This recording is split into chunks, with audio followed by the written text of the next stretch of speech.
నమస్తే, welcome to BCT news. బులెటిన్ల ముందుగా headlines చూద్దాం. ప్రతి ఇంటికి స్వచ్ఛమైన తాగునీరు అందించడానికి అధికారులు మిషన్ మోడ్లో పనిచేయాలి. జిల్లా కలెక్టర్ వెంకటమురళి. విలాసవంతమైన జీవితం కోసం 480 కోట్ల ప్రజాధనంతో ఋషికొండలో కళ్లు చెదిరే ప్యాలెస్ జగన్మోహన్ రెడ్డి నిర్మించుకున్నారు. రాష్ట్ర మంత్రి కందుల దుర్గేష్. దివ్యాంగులందరికీ 300 యూనిట్లు ఉచిత కరెంటు ఇవ్వాలి. భావపూర్ దివ్యాంగుల సేవా సమితి రాష్ట్ర అధ్యక్షుడు గోగన ఆదిశేషు.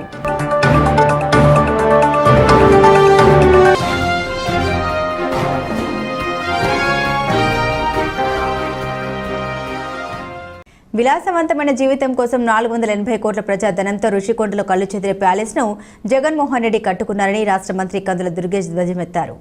అదేవిధంగా బాత్ టబ్ కోసం 12 లక్షలు ఖర్చు పెట్టారని మండిపడ్డారు. హరిత రీసెర్చ్ గదులను పడవేసి విలాసవంతమైన జీవితాన్ని గడపడం కోసం ప్రజాధనాన్ని దుర్వినియోగం చేస్తూ విలాసవంతమైన భవనాన్ని నిర్మించుకున్నారని అన్నారు. దీని ప్రకారంగా ఏదైతే దేనికోసం అయితే కేటాయించబడిందో దానికి భిన్నంగా అక్కడ ఉన్నటువంటి కొండలు మరియు నీటి వనరుల విషయంలో స్థానిక ప్రజల అనుమతి లేకుండానే భూ వినియోగ మార్పిడి జరిగిందనేది ప్రధానమైన సమస్య. అదేవిధంగా ఋషికొండకి అపారమైన నష్టం కలిగించారు. ఇక్కడ విశాఖపట్నం ఋషికొండ బీచ్ అనేది అది పూర్తిగా మనకి బ్లూ ఫ్లాగ్ బీచ్ అధ్యక్ష.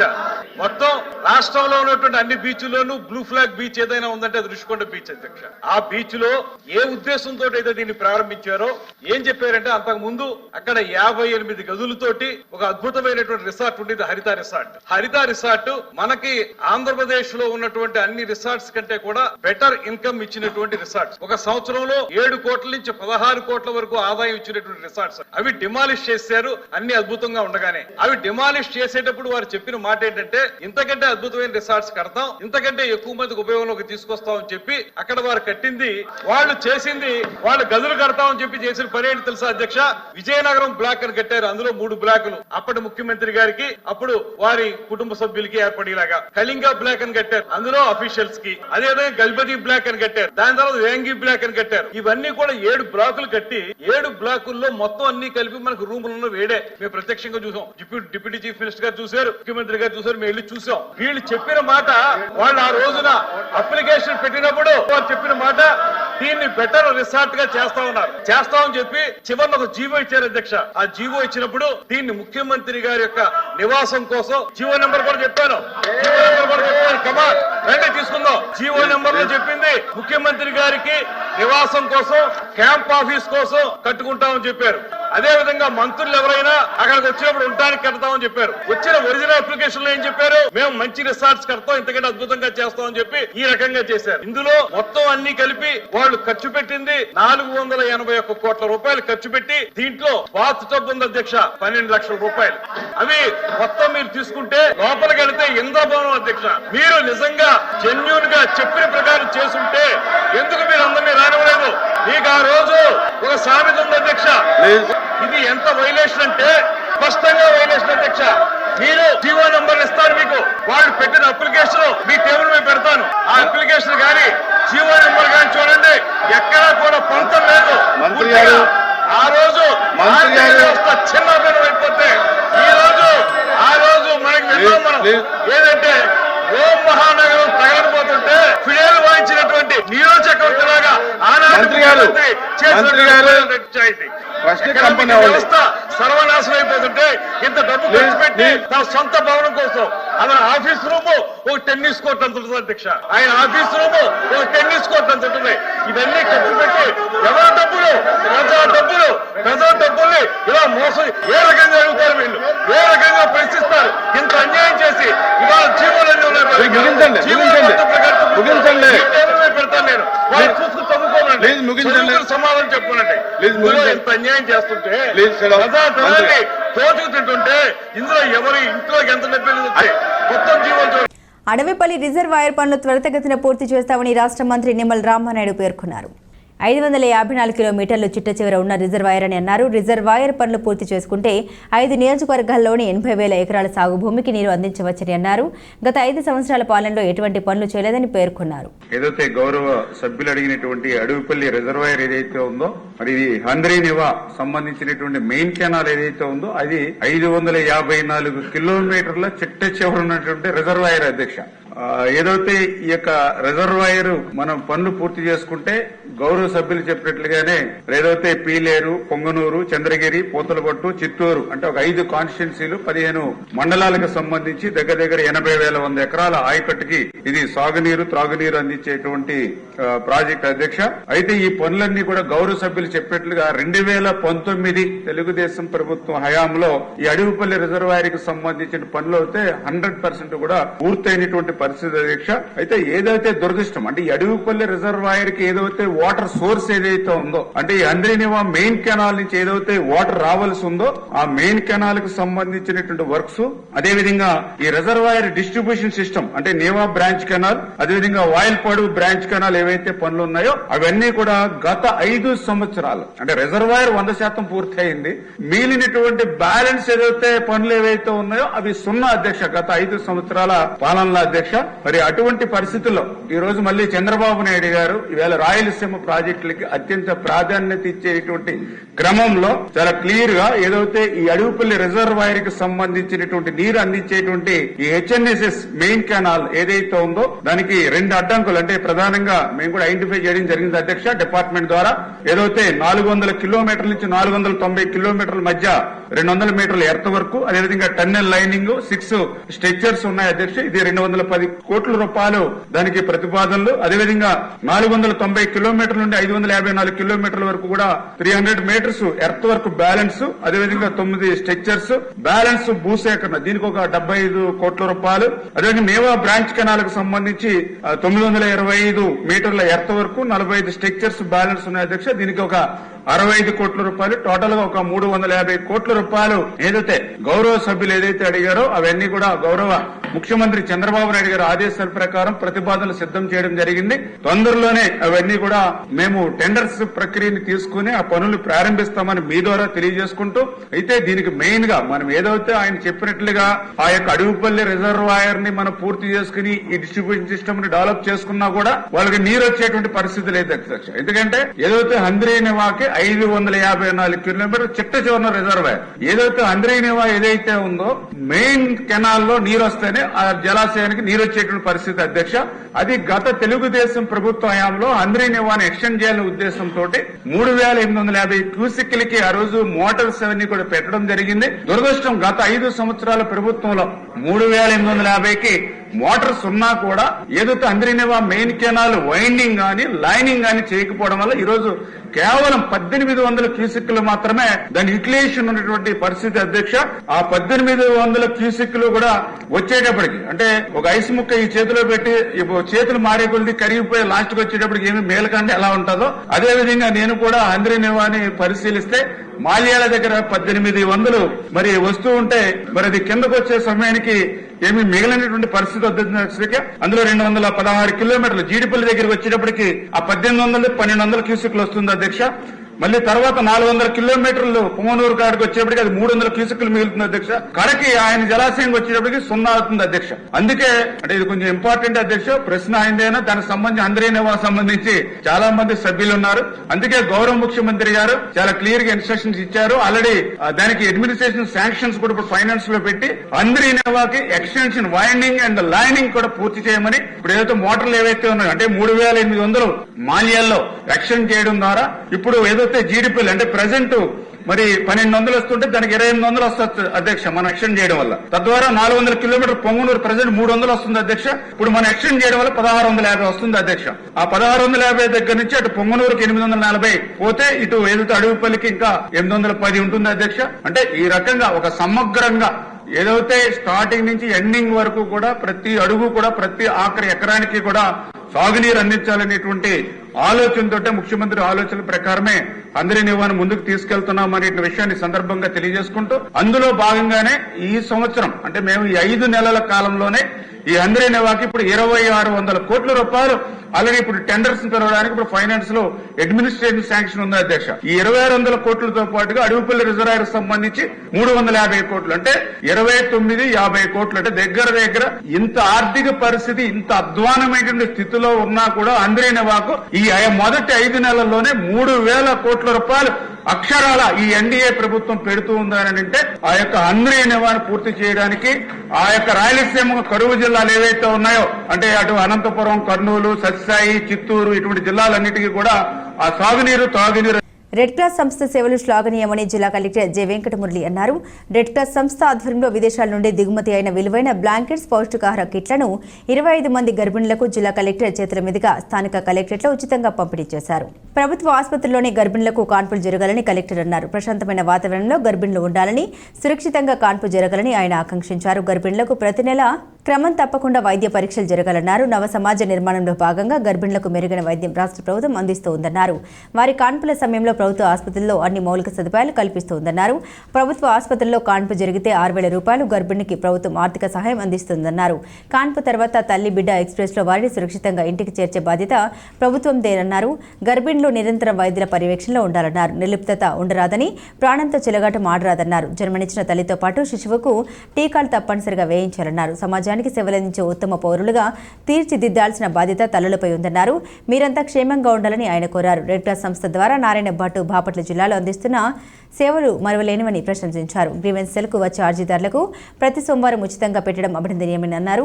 సామాజిక సేవల్లో దాతల సహాయం తీసుకుని వారు చేస్తున్న కృషిని ప్రతి ఒక్కరూ అభినందించాలన్నారు. రెడ్ క్రాస్ సేవలు మానవత్వం పరిమళించేలా ఉన్నాయని జిల్లా రెవెన్యూ అధికారి జి గంగాధర్ గౌడ్ తెలిపారు. గ్రీవెన్స్ సెల్కు వచ్చే వారందరికీ ఉచితంగా భోజనం అందించడం అభినందనీయమన్నారు. ఎవరు సమస్యలతో వచ్చినా అవన్నీ తనవిగా భావిస్తూ జిల్లా కలెక్టర్ జె వెంకటమురళి తక్షణమే పరిష్కారానికి విశేష కృషి చేస్తున్నారని వివరించారు. కలెక్టరేట్ వద్ద మంచినీటి బోరు ఏర్పాటు చేయడం సంతోషదాయకమన్నారు. ఈ కార్యక్రమంలో బాపట్ల ఆర్డీఓ పి గ్లోరియా, వైద్యాధికారులు, రెడ్ క్రాస్ సంస్థ ప్రతినిధులు, ఆశా కార్యకర్తలు తదితరులు పాల్గొన్నారు. మంచినీళ్ళు కావాల్సిన వాడు ఎవరైనా కూడా ఇబ్బంది పడకుండా ఒక కార్యక్రమం. రెండో కార్యక్రమం మీరు కూడా చేయవలసిన కార్యక్రమం. ప్రతి ఒక్కరు కూడా ఒక్క మొక్క 2 మొక్కలు నాటండి. అమ్మ మొక్కలు, అది మన అమ్మ మొక్క.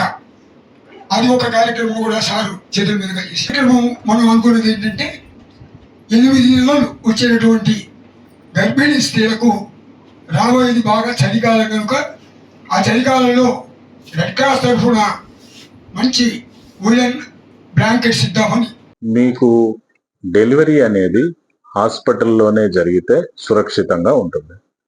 పొరపాటున కూడా మన ఇరుగు పొరుగుల్లో ఎవరన్నా ఒక ముసలావిడ చేస్తుంది డెలివరీ, బాగా చేస్తుంది, ఆవిడ హస్తవాసి చాలా మంచిది అని అనుకొని, లేదా ఎవరైనా రిటైర్ అయిపోయినటువంటి నర్సులు ఎవరైనా డెలివరీ చేస్తున్నారు, తక్కువ డబ్బులు అయిపోతుంది అని పొరపాటు పడి, లేదా రిటైర్డ్ డాక్టర్లు ఎవరో చేస్తున్నారు అని పొరపాటు పడి, లేదా రిటైర్డ్ ఏఎన్ఎంఓ స్టాఫ్ నర్సు చేస్తున్నారు అని, లేదా వర్కింగ్ ఏఎన్ఎంఓ వర్కింగ్ స్టాఫ్ నర్సు, లేదా ప్రైవేట్ హాస్పిటల్లో పనిచేసే ఏఎన్ఎంఆర్ స్టాఫ్ నర్స్ ఎవరైనా ఇంటి దగ్గర చేస్తున్నారని మీరు పొరపాటు పడి తక్కువ డబ్బులని ఎట్టి పరిస్థితుల్లో అట్లాంటి చోటికి వెళ్ళకూడదు. ఎట్టి పరిస్థితుల్లో కూడా మీరు ఆల్ పిహెచ్సిస్ లో లేబర్ రూమ్ ఫెసిలిటీస్ ఉంటాయి. ప్రైమరీ హెల్త్ సెంటర్స్ అన్నిట్లో ఒక్కో మండల్లో ఒక ప్రైమరీ హెల్త్ సెంటర్ ఉంది, కొన్ని చోట్ల 2, 3, 4 కూడా ఉన్నాయి. అట్లనే మీకు కమ్యూనిటీ హెల్త్ సెంటర్స్ ఉన్నాయి, ఏరియా హాస్పిటల్స్ ఉన్నాయి, అన్నిట్లో కూడా డెలివరీ ఫెసిలిటీస్ ఉన్నాయి.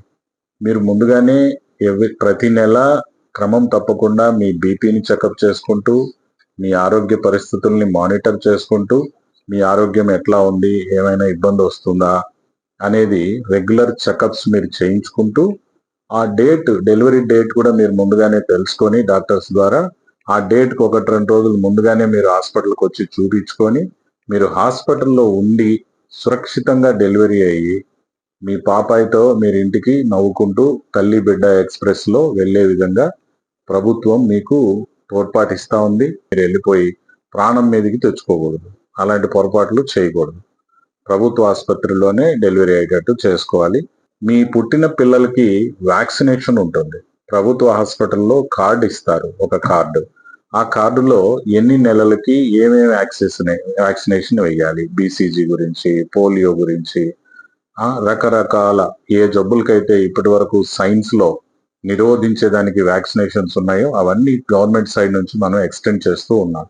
ఆ వ్యాక్సినేషన్స్ మీరు క్రమం తప్పకుండా మీ పిల్లలకి వేయించాలి. అట్లానే మీరు ఇన్స్టిట్యూషనల్లో డెలివరీ అయినప్పుడు మీకు 6,000 రూపాయలు డబ్బులు ఇవ్వడం జరుగుతుంది. 5,000 రూపాయలు రాష్ట్ర ప్రభుత్వం తరఫున వైద్య సేవ కింద 5,000 రూపాయలు మరియు సెంట్రల్ గవర్నమెంట్ తరఫున మరో 1,000 రూపాయలు, 6,000 రూపాయలు మీకు డబ్బులు వస్తుంది. ఇన్స్టిట్యూషనల్ డెలివరీ అయినప్పుడు 6,000 రూపాయల డబ్బు మీ బాగోగుల కోసం, మీకు అత్యవసరాల కోసం ఆ డబ్బు ప్రభుత్వం మీకు ఇవ్వడం జరుగుతుంది. మీకు ఇంటికి మిమ్మల్ని తల్లి బిడ్డ ఎక్స్ప్రెస్ లో క్షేమంగా మీ పాపాయితో మిమ్మల్ని పంపించేటువంటిది కూడా ప్రభుత్వమే బాధ్యత తీసుకుంటుంది. అన్నింటినీ ఉపయోగించుకుంటూ మీ పిల్లల్ని కూడా గొప్పగా మీరు తీర్చిదిద్దుకొని బాగా చదివించుకొని సమాజానికి ఉపయోగపడే పౌరులుగా తీర్చిదిద్దాల్సినటువంటి అవసరం ఉంది. భట్టు గారు రిటైర్డ్ టీచర్. ఆయన ఎంతో సేవాభావంతో బాపట్లలో అనేక కార్యక్రమాల్లో వెళ్ళినప్పుడు ప్రతి చోట ఆయన మనకి సర్వీస్ ఓరియంటెడ్ గా కనబడుతున్నారు. పెద్దవాడైనప్పటికీ కూడా ఎంతో చలాకీగా తిరుగుతూ పబ్లిక్ ఎంతో ఉపయోగపడే పనులు చేస్తున్నారు. చాలా మంది ఆయన శిష్యులు కూడా ఆయన గురించి చాలా గొప్పగా చెప్తా ఉన్నారు. ఇప్పుడు మరి మాకు నిజంగానే తెలియదు, ప్రతి సోమవారం వచ్చే వాళ్ళకి భోజన సదుపాయం కూడా కల్పిస్తున్నారు రెడ్ క్రాస్ తరఫున అనేసి.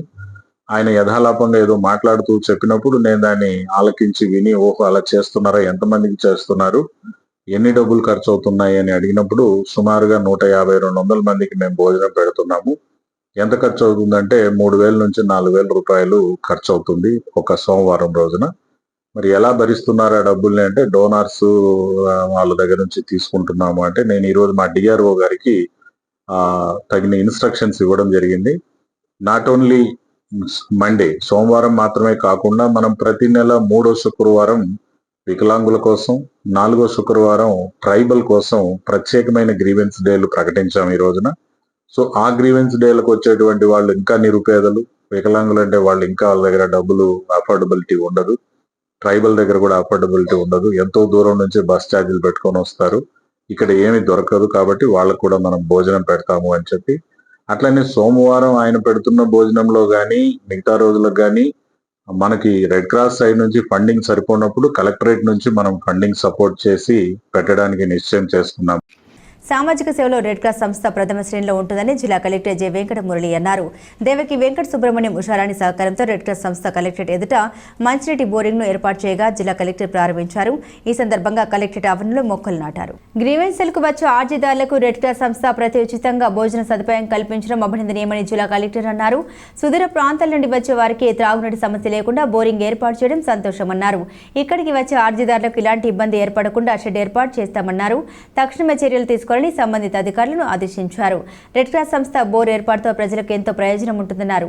ఈ కార్యక్రమంలో జిల్లా రెవెన్యూ అధికారి జి గంగాధర్ గౌడ్, జిల్లా వైద్య ఆరోగ్య శాఖ అధికారి doctor yes Vijayamma, Bapatla RDO P Gloria, red cross సంస్థ జిల్లా కార్యదర్శి బిఎస్ నారాయణ భట్టు, కమిటీ సభ్యులు డి రామసుబ్బారావు, దేవి రమణబాబు, జె సత్యనారాయణ రాజు, బి శ్రీరామచంద్రమూర్తి తదితరులు పాల్గొన్నారు. దివ్యాంగులందరికీ కూడా 300 యూనిట్ల ఉచిత కరెంటు ఇవ్వాలని బావపూర్ దివ్యాంగుల సేవా సమితి రాష్ట్ర అధ్యక్షులు గోగన్ ఆదిశేషు కోరారు. బాపట్ల నియోజకవర్గంలోని పివి పాలెంలోని గ్రామ పంచాయతీ కార్యాలయం వద్ద ఏర్పాటు చేసిన విలేకరుల సమావేశంలో కరపత్రాలను విడుదల చేశారు. ఈ నెల 25వ తేదీ బాపట్ల పట్టణంలోని మున్సిపల్ కార్యాలయం వద్ద గల అంబేద్కర్ భవనంలో ప్రపంచ దివ్యాంగుల వారోత్సవ కార్యక్రమం జరుగుతుందని ఆయన వివరించారు. డిసెంబర్ 3వ తేదీన జరుగు ప్రపంచ దివ్యాంగుల దినోత్సవం రోజు నాటికి సమస్యలు పరిష్కరించాలని కోరారు. 18 సంవత్సరాలు నిండిన ప్రతి ఒక్క దివ్యాంగులకు ఇళ్ల స్థలం ఇచ్చి రాష్ట్ర ప్రభుత్వం ఇల్లు నిర్మించివ్వాలని డిమాండ్ చేశారు. ఈ కార్యక్రమానికి పివి పాలెం మండల పరిధిలో ఉన్న దివ్యాంగులందరూ కూడా ఈ కార్యక్రమానికి వచ్చే దివ్యాంగులకు సమస్యల్ని రాష్ట్ర ప్రభుత్వం దృష్టికి తీసుకెళ్లడం కోసం దివ్యాంగులందరూ ఐకమత్యంగా కార్యక్రమాన్ని విజయవంతం చేయాలని కోరారు. ఈ కార్యక్రమంలో దివ్యాంగుల సంఘాల నాయకులు పాతూరు బాలసుందరి, కె కోటేశ్వరరావు, పవన్ కుమార్, మన్యం గూడర్, శ్రీనివాసరావు, సుబ్బారావు, నాగమణి, సుబ్బరావమ్మ, శ్రీదేవి, పాల్కుమార్, అరుణ తదితరులు పాల్గొన్నారు. వచ్చే నెల 3వ తారీఖు నాడు, డిసెంబర్ 3వ తారీఖు ప్రపంచ దివ్యాంగుల దినోత్సవం. దాన్ని పురస్కరించుకొని ఈ నెల 25వ తారీఖు నాడు మన ఒక బాపట్ల జిల్లా బాపట్ల పట్టణంలోనే మున్సిపల్ ఆఫీస్ పక్కనే ఉన్న అంబేద్కర్ భవన్లో ప్రపంచ దివ్యాంగుల వారోత్సవ కార్యక్రమం ఏర్పాటు చేసుకున్నాం. ఈ ఒక్క కార్యక్రమంలో బాపట్ల నియోజకవర్గ పరిధిలో ఉన్న, అదేవిధంగా జిల్లా పరిధిలో ఉన్న నా ఒక దివ్యాంగుల అన్నతమ్ముళ్ళు కానీ అక్క చెల్లెళ్ళు కానీ పెద్దవారు కూడా అందరూ వచ్చి ఈ కార్యక్రమాన్ని మనం విజయవంతం చేసుకోవాలి. మన ఒక సమస్యలు ఏదైతే ఉన్నాయో ప్రతి ఒక్క దివ్యాంగుడు కూడా 300 యూనిట్లు ఉచిత కరెంటు రాష్ట్ర ప్రభుత్వం ఇవ్వాలి. అదేవిధంగా 18 సంవత్సరాలు నిండిన ప్రతి ఒక్క దివ్యాంగుడు కూడా రాష్ట్ర ప్రభుత్వం 2 సెంటు ఇళ్ల స్థలం ఇచ్చి ఇల్లు కట్టించాలి. అదేవిధంగా రాష్ట్ర బడ్జెట్ 1000 కోట్లు రాష్ట్ర ప్రభుత్వం ఇవ్వాలని, అదేవిధంగా వ్యాపారం చేసుకుంటున్న ప్రతి ఒక్క దివ్యాంగుడికి రాష్ట్ర ప్రభుత్వం 5 లక్షల రూపాయలు ఇవ్వాలని చెప్పి ఈ ఒక్క సమస్యల మీద రాష్ట్ర ప్రభుత్వం దృష్టికి మనం తీసుకెళ్ళడం కొరకు మరి ఈ నెల 25వ తారీఖు నాడు సోమవారం నాడు ప్రపంచ దివ్యాంగుల వారోత్సవ కార్యక్రమం ఏర్పాటు చేసుకుంటూ ఉన్నాం. ఈ కార్యక్రమానికి నియోజకవర్గంలో ఈ జిల్లాలో ఉన్న దివ్యాంగులందరూ కూడా పెద్ద ఎత్తున తరలి వచ్చి ఈ యొక్క కార్యక్రమాన్ని విజయవంతం చేయాలి. అదేవిధంగా నా ఒక్క దివ్యాంగులు ఎవరైతే ఉన్నారో వారికి ఉపకరణాలు కావాల్సిన వాళ్ళు, సంఘకారులు కానీ, వీల్ చైర్, బ్యాటరీ వెహికల్స్ కావాల్సిన వారు ఎవరు కూడా ప్రతి ఒక్కళ్ళు మీ యొక్క ఆధార్ కార్డు, మీ యొక్క సదరన్ సర్టిఫికేట్ తీసుకొని, ఫోన్ నెంబర్ తీసుకొని మన ఒక కార్యక్రమానికి రావాలని చెప్పి కూడా ఈ నియోజకవర్గంలో ఉన్న దివ్యాంగుల అన్నదమ్ముల అక్క చెల్లెలకి, అదేవిధంగా మా ఒక పీవీపాలెం మండలంలో ఉన్న దివ్యాంగుల అన్నదమ్ముల అక్క చెల్లెలందరికీ కూడా తెలియజేస్తూ ఈరోజు పీవీపాలెం మండలంలో పత్రికా సమావేశం కార్యక్రమాన్ని ఏర్పాటు చేసుకోవడం జరిగిందని చెప్పి మరీ తెలియజే ఎస్ఎన్పి అగ్రహారం శివాలయంలో ఆలయంలో ఏర్పాటు చేసిన అయ్యప్ప పీఠం వద్ద స్వాములకు ప్రతిరోజు భజన పాటలతో భిక్ష కార్యక్రమం జరుగుతుందని గురుస్వామి పసుపులటి శివ తెలిపారు.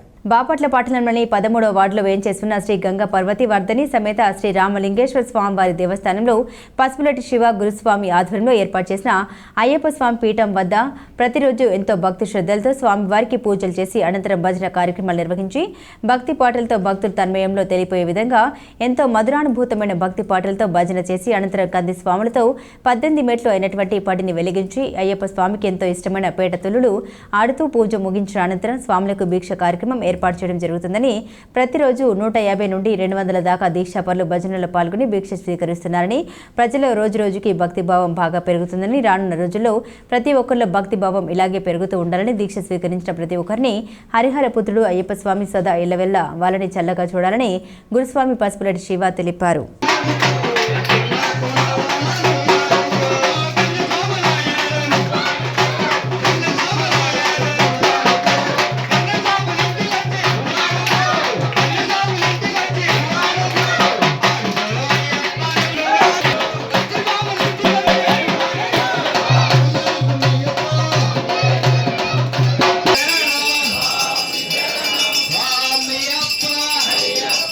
ప్రతి ఇంటికి స్వచ్ఛమైన తాగునీరు అందించడానికి అధికారులు మిషన్ మోడ్లో పనిచేయాలని జిల్లా కలెక్టర్ జె వెంకటమురళి మార్గనిర్దేశనం చేశారు. డిస్ట్రిక్ట్ వాటర్ శానిటేషన్ మిషన్ జిల్లా స్థాయి కమిటీ తొలి సమావేశం కమిటీ చైర్మన్ జిల్లా కలెక్టర్ అధ్యక్షతన స్థానిక కలెక్టరేట్లో నిర్వహించారు.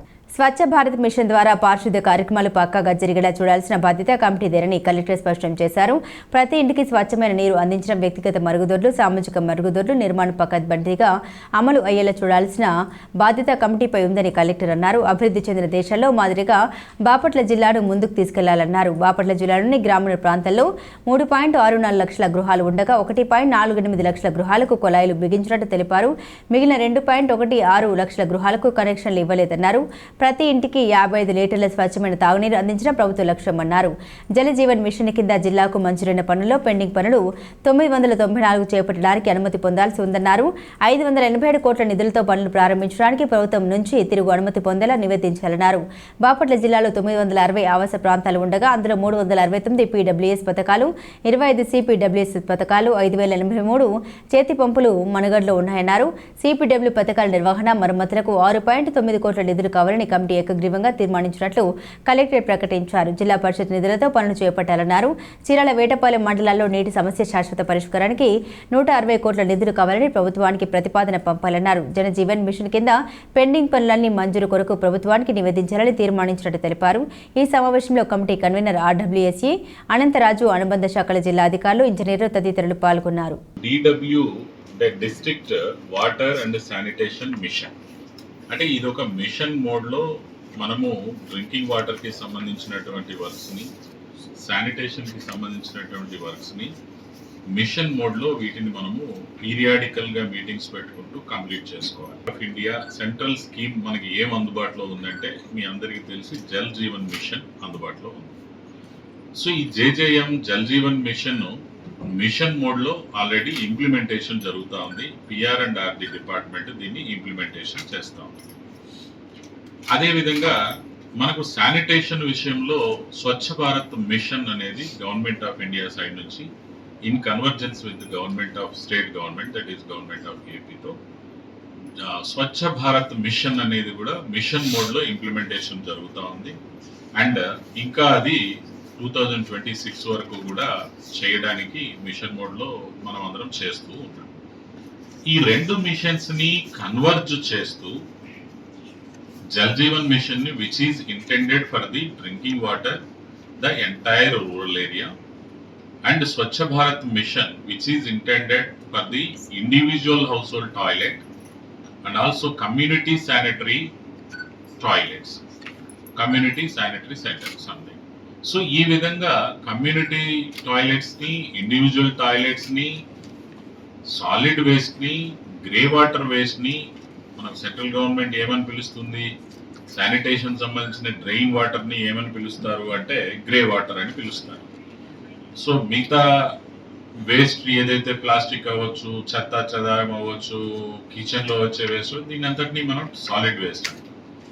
సో సాలిడ్ వేస్ట్ ని కానీ గ్రే వాటర్ వేస్ట్ ని కానీ ఈ రెండింటిని మేనేజ్ చేసి మనం అభివృద్ధి చెందిన దేశాలతో సరసన నిలబడి ఒక పక్కాగా వీటిని మేనేజ్మెంట్ చేసే సిస్టమ్ కు వెళ్ళిపోవడం కోసం దోహదం చేసేదే స్వచ్ఛ భారత్ మిషన్. ఒక పక్క జల్ జీవన్ మిషన్ ప్రతి ఇంటికి సురక్షితమైన త్రాగేటటువంటి మంచి నీళ్లు అందించడం, ఎటువంటి బ్యాక్టీరియా కానీ ఇతర మలినాలు లేనటువంటి స్వచ్ఛమైన నీళ్లు అందించడం జల్ జీవన్ మిషన్ బాధ్యత.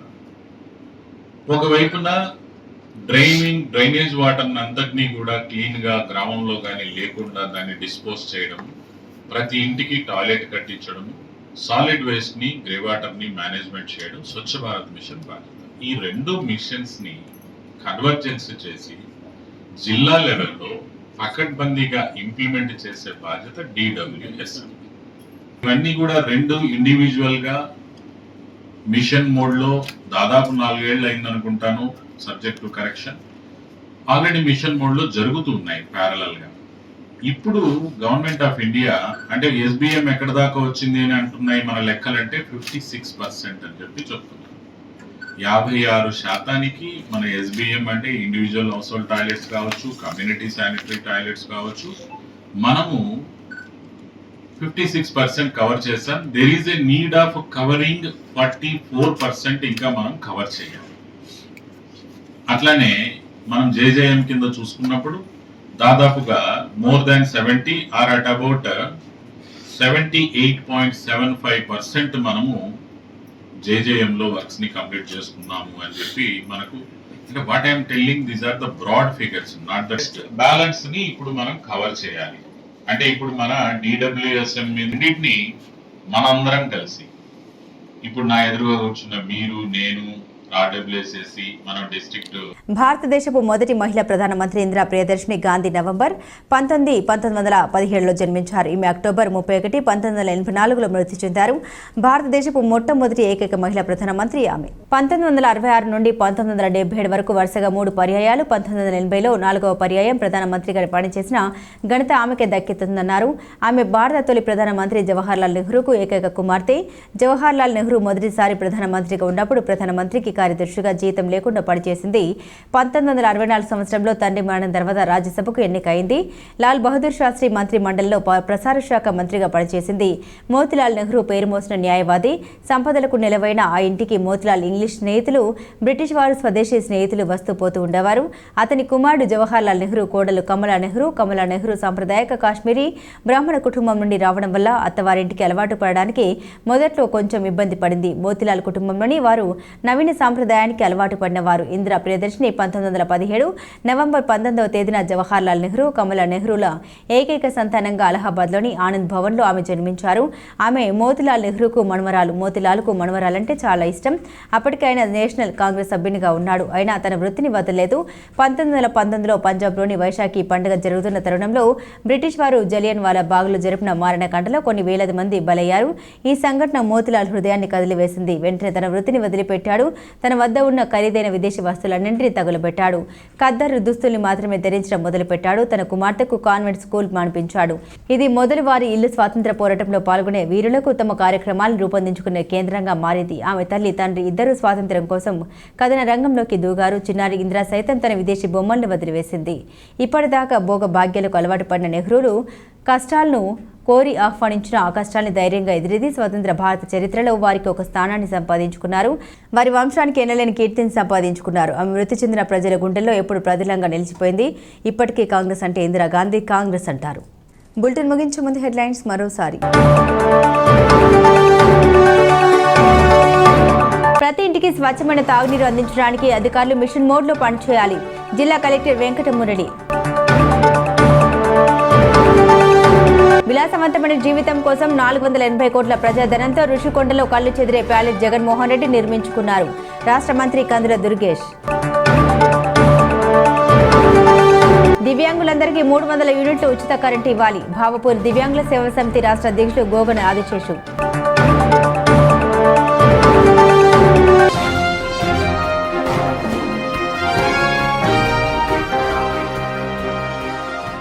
ఇవి బులెటిన్ అప్డేట్స్. మరిన్ని అప్డేట్స్ కోసం చూస్తూనే ఉండండి BCT న్యూస్.